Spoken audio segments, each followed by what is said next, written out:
Hello and welcome to Roll for Topic, a roundtable discussion about topics related to running role-playing games. I'm Chris Salzman, and Andy's not here with us today. We're going to charge on ahead without him. But this week, so you don't have to listen to me monologue, we have a guest today. We have Phill Cameron. Hello, good evening. Thank you for joining me, Phill. Happy to be here. Okay, so Phill, we need to start with the first sort of mystery here. Is how did we get connected? Because I'm still not actually 100% sure. Yeah. We've known each other online for a little bit, and you came to the con, which was super great. But so I guess, how did you sneak your way into the Roll for Topic community? I went to grad school with someone else who's in the thing. Okay. Names omitted to protect the innocent and the guilty. Yeah. And they invited me to the server somehow. So cool. Yeah. Yep.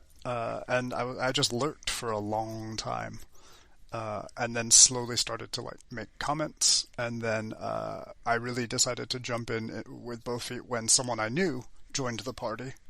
Tim, who has been on the podcast before. I know Tim in real life, and so that was when I started contributing more, I would say. Oh, that's really cool. Yeah, that's great. I think the thing you're alluding to is the Discord, which has been a really great just resource for chatting throughout the week about what we're thinking about with gaming stuff. And we're starting to open that up a little bit. So if you're interested in listening to this and you're like, oh, that sounds like a neat place, reach out to me and we can see about getting you added. So I'm really glad that you did, because then, since then we've gotten a chance to game together, and then you and I did a little secret project for the Roll for Topic Con, which I really liked. So we actually wrote something together. Yeah, it was a scavenger hunt, which was a lot of fun to put together. Yeah, a successful collaboration. Yes, it was really great. Have you ever done scavenger hunts before? I have not done scavenger hunts. I've done escape rooms before, and I've helped other people design escape rooms. And that's very interesting to me, because it's the easiest way to make a friend is to do the same thing over and over again at a set time for a set time. And so escape rooms are really nice for that, because you got an hour and a half to escape or die. Yeah. Yeah, do you, so I've actually never done an escape room, which is one of those things that I want to do it at some point. It's never worked out for me to do. How would you compare those to running or playing in tabletop games? Is there much overlap, or is it more like a board game? I guess I don't even know. It's a really involved LARP, right? Live action role playing. Because all of them have a theme, because otherwise it's just a bunch of pointlessness. And in addition to so there's the theme, and then there's the goal, and those two things collide, and you have to sort of solve the puzzles. And usually the puzzles will boil down to wordplay or association or other visual connections. So there's that. Yeah. So it's more like LARPing. Yeah, more like LARPing than role playing. Yeah, that's pretty interesting. I mean, I think the depictions of escape rooms and stuff in media right now, I think often really draw on the. And when I say that, that sounds really high-minded. But what I'm talking about is every sitcom now has an escape room episode, right? Yep. They're very comical. It's there's some sort of, I don't know, room, an archaeologist room, and there's, all these notes and stuff everywhere. Exactly. But yeah, it's everybody has to have an escape room episode and a D&D episode now. Yep. Which gotta have the D&D in there. Yes. Yeah. Oh yeah, so I guess tell me a little bit about what games do you play? What games? What's your gaming history? Oh Lord, the games I play in my gaming history are way different. Right. Yeah. So I started with Advanced Dungeons and Dragons as a fourth grader. Okay. And then took a break, and then dove deeply into early White Wolf in the late 90s. So Vampire the Masquerade and long hair and trench coats and yes. rolling D10s by candlelight. Let me tell you about my mom's basement. It was amazing. Startlingly heterogeneous, actually. But I think that was mostly I was goth, and so Vampire the Masquerade is an easy pull for your friends when you're super goth. It's really easy to be come over and pretend to be a vampire. Yeah, or you're already dressed for it, so you might as well. Exactly. It's just all role-playing is to some extent a power fantasy, right? So Vampire the Masquerade is very easy. And that's really where I think my preference for ad-libbing and narrative play as opposed to like sort of railroady or campaign style campaigns happen. Because they're like, the one that jumps to mind is like, went to Chicago, seduced Trent Reznor, and like fought werewolves, right? Like that was a game session that was particularly memorable. How much? I mean, I guess like so, but playing back in the, and I won't even say the decade, but like, yeah, Trent Reznor probably showed up a lot in games of vampires. Yep. Sometimes he was just a boyfriend, and sometimes he was the bad guy, and sometimes he was the hero. But yeah, no, like so often. Yeah. That's really great. Yeah, so what do you play these days? These days, I'm playing Heart a lot, which is nice. I ran a beginning of Heart at RFTCon and had a lot of fun there. Added it to my map of Heart games that I'm running simultaneously. They're all set in the same world, in my mind, which is fun. Yeah, I want to actually like. So I saw the map. You have like this collaborative map that you break out every time that you play. Yep. Okay, yeah. So explain that a little bit. It sounds like there's, as locations get added as you're playing games, you just add them to this map. So Heart was a Kickstarter, and I kickstarted at the take all my money backer level. And what it came with was a map, and it's like Pandemic Legacy or like other Legacy style games where you also get like a few sheets of stickers. And the stickers there are different kinds of locations, and the stickers allow you to do that. And then there are also paths and other just famous landmarks that you can do. And so what I do is I always start Heart using the Sanctum book, which is like build your own city. And then I use that to place stickers on my map. And so that's how I keep track of That's super locations. Fun. Yeah. It's really fun because it actually completely enabled the game at RFTCon, because one of the locations in my other game of Heart is this lake made of mead like the drink. Yeah. Because it's the runoff from a gigantic hive deeper into the world. And the RFTCon game was based around a refinery of mead run by like this gigantic queen bee, who the players then like killed and like took over. It was great. Of course, yeah. Like Players can't let anything beautiful live. No, of course not. It was literally like Molotov into the hive. So. Yeah, that's really great. So you, so it sounds like you've been running Heart a lot. Is that going to be sort of a forever game for you, or are you starting to plan new stuff? So I play a lot of Heart, but the game that lives rent-free in my head is Blades in the Dark. And that's a game that I'm always thinking about. How can I wrangle new players to play Blades in the Dark with me? Yes. I know that feeling, because Blades also lives rent-free in my head. It's like, it's just such... Once you play it, you're like, oh, I want all games to have this in it. Exactly. Yeah, there are so many exposed like points of agency in the Blades in the Dark mechanics. So, oh wow, yeah, that's an eloquent way of putting that. Can you dig into that a little bit? So, like points of agency, like I guess what do you? Yeah, I think like I understand that a little bit having played, but sure. Yeah. I'm stealing it directly from John Harper, but agency is the ability to affect change, roughly speaking. And so for the players, what that means is there are things called flashbacks, which is like Bill and Ted's Excellent Adventure. Oh God, I need a trash can to fall on this dude's head. And then it happens. Or as the pitch for Blades in the Dark goes, it's a lot like Ocean's 11, except you don't have to plan it all in advance. You can just like spend a flashback, and then you have the power to do the thing. And so that really switches it all up. And then it flips equipment on its head as well. In a typical like dungeon experience, like you have to make sure that you write down the rope that you have and how many torches, and you've got your sword and your shield. And in Blades in the Dark, what you've got is a list of potential items, some of which are very vaguely defined.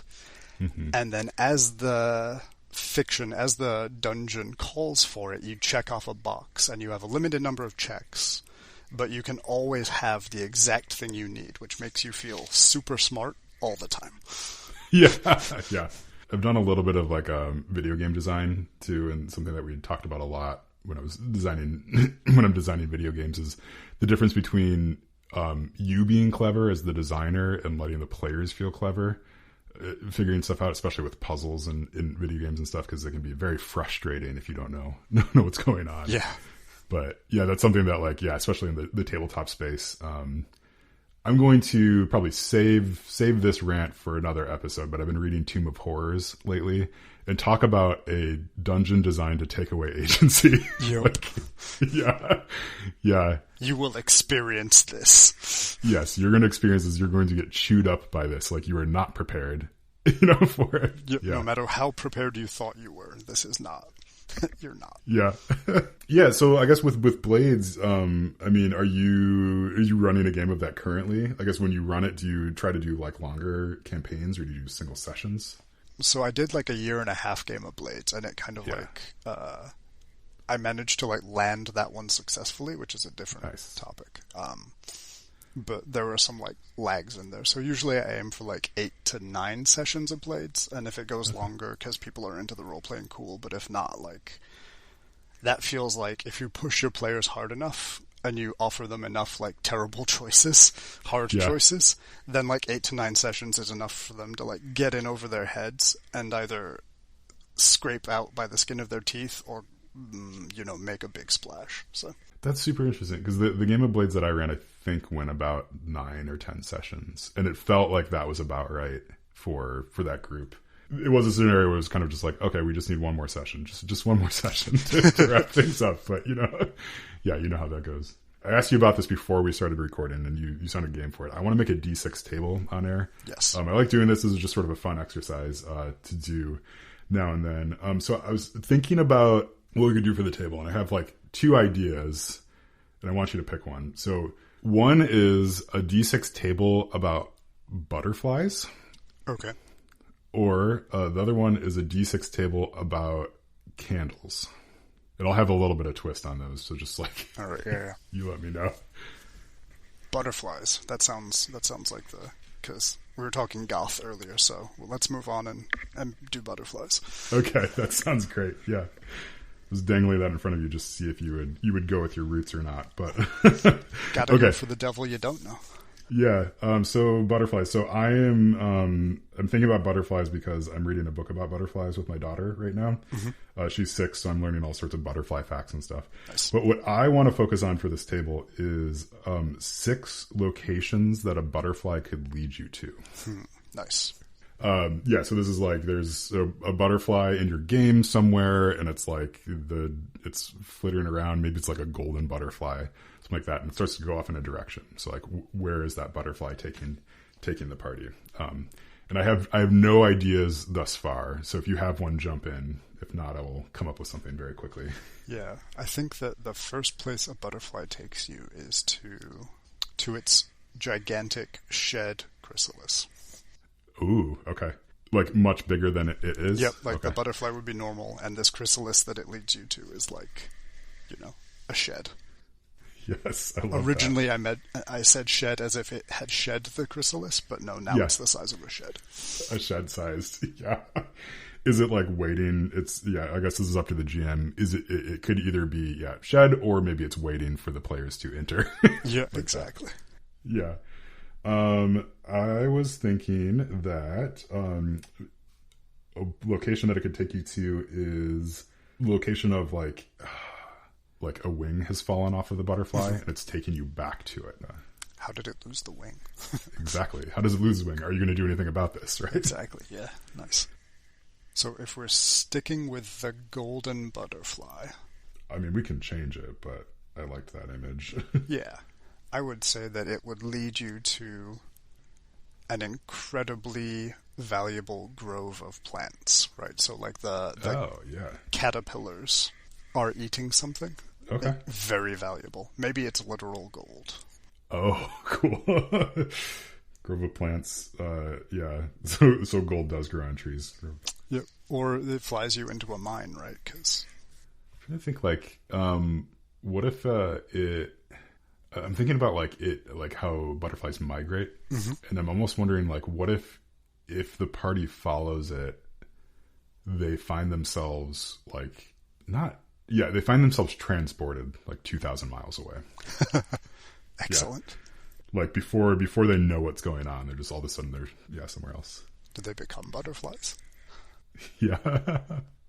I will say that the next place a butterfly would lead you is to a tree of caterpillars that need help.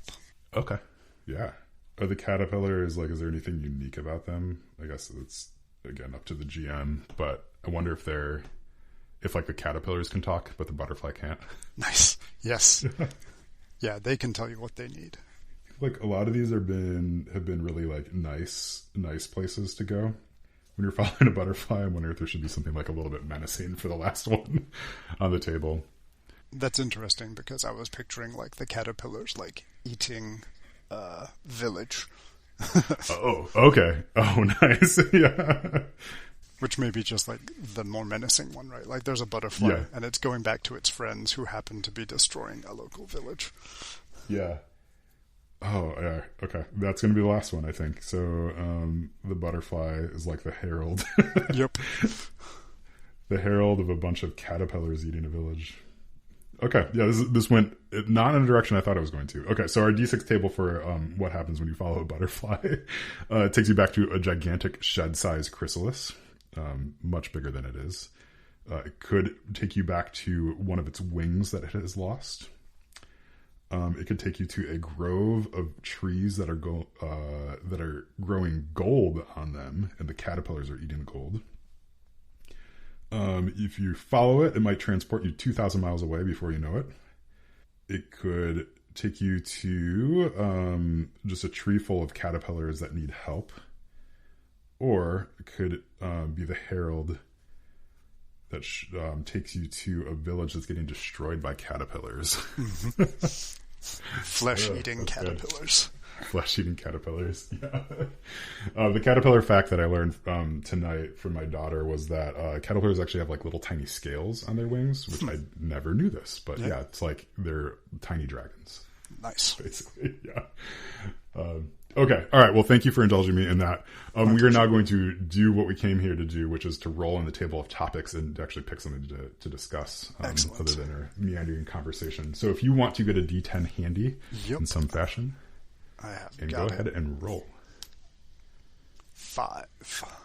All right, Phil, the question we will be discussing this week is, how do you design puzzles? Yeah.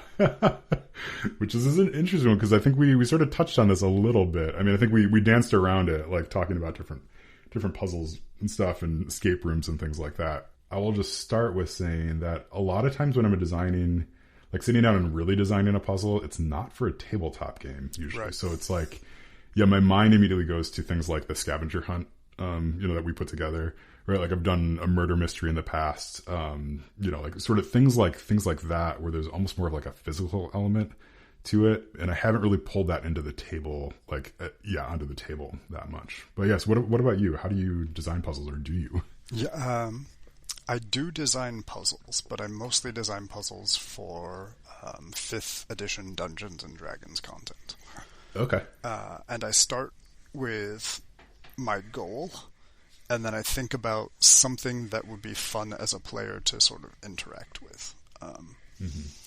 The other thing that I do for non-D&D stuff is, rather than a puzzle, in the typical has a solution sense of the word, I really like to offer my players hard choices. And I have my favorite example of that is from Blades in the Dark. And the crew of players, their characters, ended up doing a job which was essentially like escorting this divorcee whose partner was still taking care of them and making sure he was safe. And this guy had been married to someone who became possessed by a very powerful demon. And the hard choice that I gave to my players was that this demon was going to invite them to a party, and the amount of harm they took was equal to whether or not they liked them, right? So in Blades in the Dark, if something is a 3, that means it really likes you. And if you ever get to I forget what it's called, a -3 in this rating, then you are at war with that person. Yeah. So like they could have like stolen the resources and that would have taken them down, or they could take actual like physical harm to their characters. And one of my players was like, I'm just going to dive all in. I'm going to take level 3 harm at this party. Oh wow. Okay. Yeah, and it completely changed the entire direction of the campaign, because suddenly they had been almost killed and were like, and we had to sit down and sort of have a talk about like, lines and veils and like how we're going to handle this. But the upshot of it was that like they were mostly maimed and almost killed, but the thing that did this to them really, really, really liked them, like had this infatuation, and basically became like a patron, this demon patron for the crew. Oh, that's super interesting. Yeah, and it was all based on this really hard choice of like, are you going to steal from them and like be angry and get negative levels, or are you going to take physical harm and have this being like you, right? Yeah. And they could have taken the easy way and just been like, no, we're going to do like 0 and we're just neutral with this thing we've run into, but... Yeah, it's interesting you said, like, so I mean, like, thinking about that in terms of a puzzle, right? Like, there's somewhat of like a logic puzzle, or like they had to think about like, okay, like what's this worth, right? Exactly. Like, I'm guessing there was a lot of math involved all of a sudden for this decision. Yeah, and I also applaud you for not doing like a level 3 harm like at a party of being like now you're a social outcast or something like that. Like, yeah. Yep. No. Which I love that the system can support that. But like, I guess like looking at that, like, so when you were designing that particular scenario, had you thought through the like what could happen? Like what could happen in all the different scenarios, or was it really just like, I'm going to put this out there and see what they do? So that's the put it out there and see what they do kind of puzzle, because I had, again, like the exposed areas of agency, both for the game master and for the players in Blades in the Dark, is huge. So like, yeah, they knew pretty explicitly like what the consequences would be for each of them, but they did have a long like out of and very tense conversation out of character about like what it meant for this thing to happen. So, but I put it out there, and then they let them figure out what they wanted from it, really. That's a good way of thinking about a puzzle, because I think there's a tendency. So let me take a step back. So I think like a lot of the puzzles that I do are similar in that maybe like I don't necessarily have a solution in mind.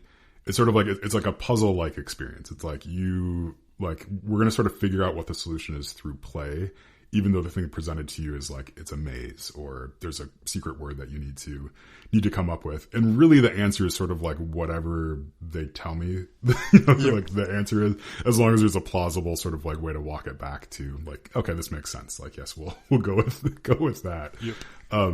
Yeah, because I mean, I think it sounds like for you, and then also for me, like the intent of a puzzle is not necessarily like I don't know, like you got the combination right. It's right. More like what's it going to do to the story?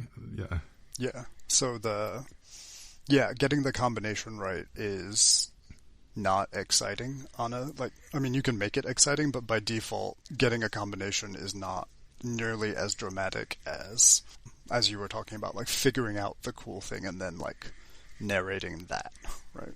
Yeah. Like spinning a lock or like repeated dexterity checks are boring, but like the dexterity check that hurts you badly if you screw it up, that's exciting. Yeah. And I promised just a little bit ago that I wouldn't talk about Tomb of Horrors too much, but I'm going to talk about Tomb of Horrors again. Right. Yeah. There's like a lot of like the little traps and stuff in that are designed to be clever. Right. So it is sort of fun. I could see as an adventuring party, if you get the better of the trap, like that's got to feel really cool. Like it does feel like you beat this puzzle. Yep. And that thing even opens with, there's a whole like long poem that gives you hints about, different stuff they're going to be encountering. Nice. Which is like, that's cool. Like that's definitely a style to handle it. I'm thinking about the scavenger hunt that we did. Like we wrote a bunch of these clues and stuff, but it was all very grounded in this real world location, right? Yep. So like we went and scouted out and like picked out, like there's going to be a clue here, there's going to be a clue there, there's going to be a clue here, and then like let's write our clues to sort of fit that. So it ended up being, I think there was some creativity, but it's also very much like you got to hit all the locations, right? Yeah. And like watching people go through this, and like I had the same have had the same experience like with murder mysteries too. Like there's this like roteness that ends up happening, like where you get people, the clue.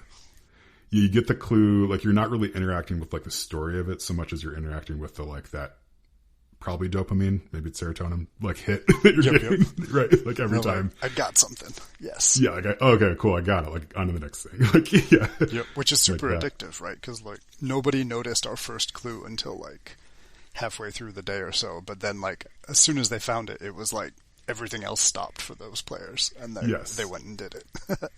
Yeah, and I guess I've had this experience at the table too, where it's like Matt Wilson, my GM, he's brought out like something that's very clearly a puzzle. Like it's designed to be played through like a puzzle because there's a cipher or there's some stuff we have to wrap twine around or something like that. Nice.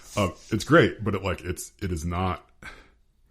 It is role playing, but like it's hard to imbue that with role playing when you're also trying to like solve something creative, physically do it right. Like that's a topic I would actually add to the table is the scale of meta narrative agency versus embodiment, and how do you reconcile that in your games? Okay, hold that thought. We'll add that at the end because I think I like that.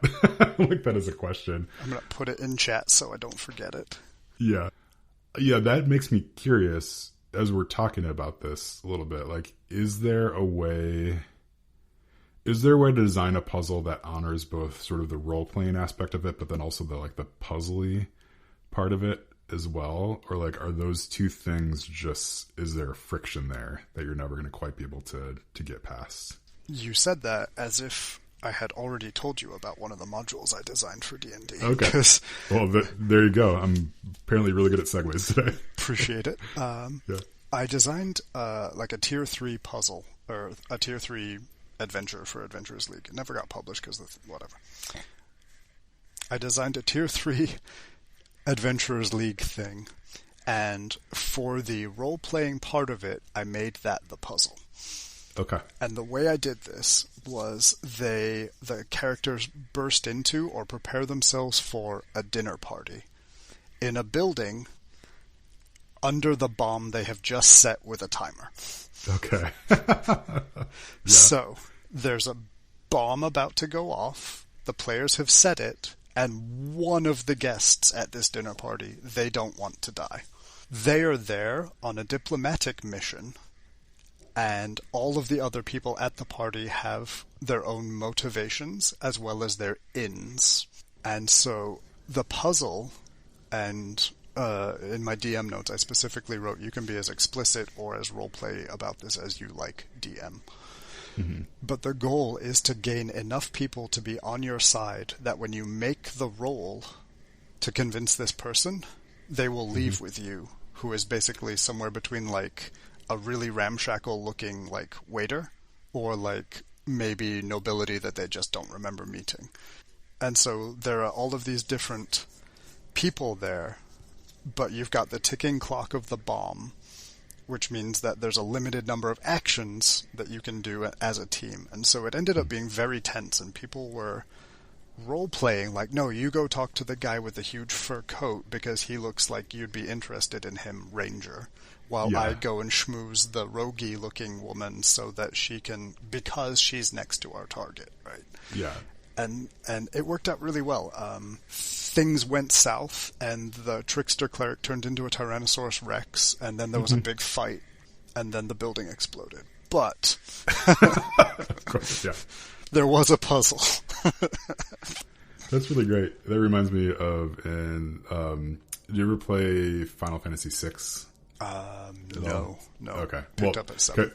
This is like narrowcasting to a very specific person, I'm sure, who's listening, who both likes Roll for Topic and has played Final Fantasy VI enough to remember there's a dinner party scene. Like you're invited to this dinner party of your like rival, and you have to go around and talk to all these soldiers and stuff, and sort of like get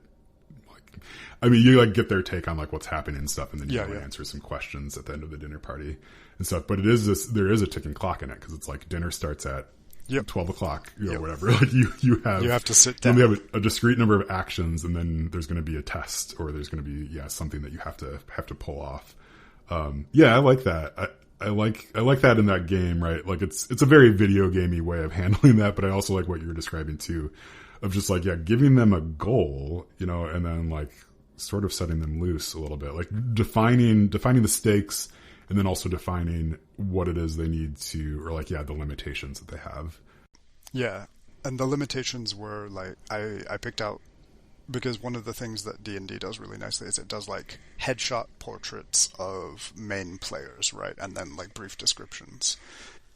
I had a handout for the players that I gave to them, and I was like, here's who you see at the party, and they could see it, and then the brief descriptions. And then for me, the DM, I had notes on like variable successes. So like if they interact well with someone, however that works, like 12 to 14 is some information, 14 plus to 18 is another, and then like 19 and 20 is like even more information about how to manipulate that person or who they want to get. Huh. You said this wasn't published, or can someone read it somewhere? I would be happy to share it with you, and I maintained the rights to it. It was going to come out in an anthology. Okay. Yeah, so I'd be happy to let you see it. Yeah, I'd be interested in seeing that. Yeah, I'm sure if someone wants to reach out to you too, who's listening to this, they can probably get the inside track on it. Yes. So one thing that I'm wondering about, and we need to wrap up pretty soon, but with puzzles, right? There's always the possibility that the players can't solve it or otherwise fail at it in some way, I guess. So like I usually design around this by just, like, as I said before, not really having a concrete solution that like has to happen necessarily. Like there's many different paths to get there, right? Like, have you ever had this just go, I mean, you mentioned, that scenario ended with the T-Rex and like the bomb going off, which that sounds like a success. That was player agency. Like, that was. Yeah. I guess, like what are some ways, or like, what are some ways to design a puzzle such that like, you don't end up with that failure state? Or have you ever played in a session where like it was okay that it failed? Like, I don't know. I guess I've never really been in one of those. Yeah. So that's one of the things that Blades in the Dark has taught me, is that like failure doesn't mean static or nothing. It means that things get way worse. Right. And the other thing that I do in my Dungeons and Dragons games now is, because like your primary resource in Dungeons and Dragons is hit points. And if you fail a social roll in my game, I will make you take psychic points for the destruction that caused your psyche. Nice, yes. Right? Yeah. And so like there is literal physical, or there's hit point damage at stake if you fail even a social roll sometimes. Yeah, that's great. And similarly, like the puzzle, like if it's a locked door, then probably you are about to get attacked by like a Tyrannosaurus Rex or something else, right? Like, design your fail states so that you are hoping that's what happens to your players, and I think that would make you a more interesting DM, if not a better one. Oh, that's fascinating. Okay, so you you want them to fail, but I totally get it too. Yeah, like that's one downside of running D&D is if you start to mess too much with like the fail states, things can get swingy fast. Like I've played around with critical fails, you drop your weapon or something like that. I mean, but that can really change things. Yeah, it quite does, a bit, just because the of game is economy. Exactly action economy is what that game is based around. yeah, but like you're right with Blades. Like it really does make all those things more interesting. whenever you fail. Yep. Yeah, I ran a game for a couple of people who, one shot. I think it was the first time that I played Blades, and they kept on. And like it relied, the whole story that I had laid out relied on them getting on a train to pull off this heist and stuff. But the problem was that they kept on failing their rolls to get on the train. Yeah. Yep. So I inadvertently created this awful puzzle for myself of like, how do you get them on a train? Because that's where all the interesting stuff is about to tick away from the station and like go. Like all the fun stuff we have planned is literally going leaving the station. Yeah. Yep. Yeah, so sometimes the hardest puzzles are the ones we make for ourselves, I guess is the... Yep. All right. Well, let's. Yeah. Thanks for talking about this. This was really good. I mean, I think like every time we have a conversation, like, well, now I just want to go design some puzzles. It's like really try it. Yeah. So before we totally wrap up, so I'm going to ask you to like what question you want to add and stuff. But I did want to take a minute. Is there anything that you're reading or watching lately that you've really been enjoying that you wanted to share? I've been rereading Morkborg lately. Okay. Which is like it sells itself as, Doom Metal as a tabletop role-playing game. Yeah. But what it actually is a role-playing game in conversation with Dungeons & Dragons 5th edition. And so if you think, and by in conversation, I mean that it does its own take on many things that D&D does in a very condensed sort of way. So it takes the video game design of like Turtles all the way down, or everything should be part of your central philosophy, and just turns that up to 11, right? So the central concept of Doom Metal and Morkborg is you roll some dice and something terrible happens. And that's like, that starts from character creation. There are tables where like you can have terrible things happening to you as your character is made, and that doesn't stop throughout the game. And I really appreciate that. Is the goal for your character to die? Not really, but the goal is definitely not for the characters to live. Okay. Yeah. Those are not opposites. I understand. Yeah. So I've been rereading Morkborg because I really like it. And I really like seeing other smarter people than me have conversations around stuff that I'm into. So that's what I've been into. That's great. Yeah. Yeah, I've been, as I alluded to a couple of times, even though Tomb of Horrors. I've been reading Tomb of Horrors. I'm planning on using it as my Halloween game. So I try to run a game at Halloween, and I looked up last week and was like, oh geez, Halloween is coming up very soon. So if I'm going to do that, I need to plan. So yeah, I'm trying to figure out if I'm going to actually run it as is or rewrite it. And I've shared this with you and like I think a couple other people. Like, yeah, just like what exactly the take I want to take on that. Right now, I'm just enjoying sort of reading it, and so it's really fascinating to me. You hear about this dungeon, and it sounds terrible to me. Like this, like everything about it is just like you want to play this. Like, why would anyone ever want to play this thing? But as you read it, you're like, there's something kind of engaging about this. I could see this if handled well, if you drop enough hints towards the players, like nothing is so out of the question that it's like unfair. I mean, there's a couple things that are totally unfair that I would change, but yeah. It's interesting. Yeah. Going back and I think reading that just as an exercise, just to see like, oh, like what are some different ways you could design a trap or like approach dungeon dungeon making. And from the very beginning, right? Like telegraphing things in a poem and like that wonderful stuff.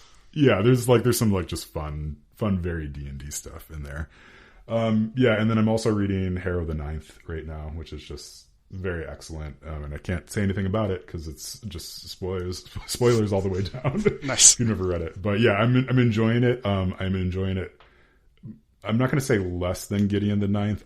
It's not making me stay up late at night to read it, like read every single page, but it's very, very good. Nice. So. Yeah, I've got Gideon the Ninth. I'm on the waiting list for my local library copy. So yeah, looking forward to it. Well, then I will return my copy so I can keep that train going. Yeah. Okay. All right. So last thing we need to do is we need to add a question or a topic to the table. So yeah, it sounded like you had an idea earlier on. Why don't let's restate that?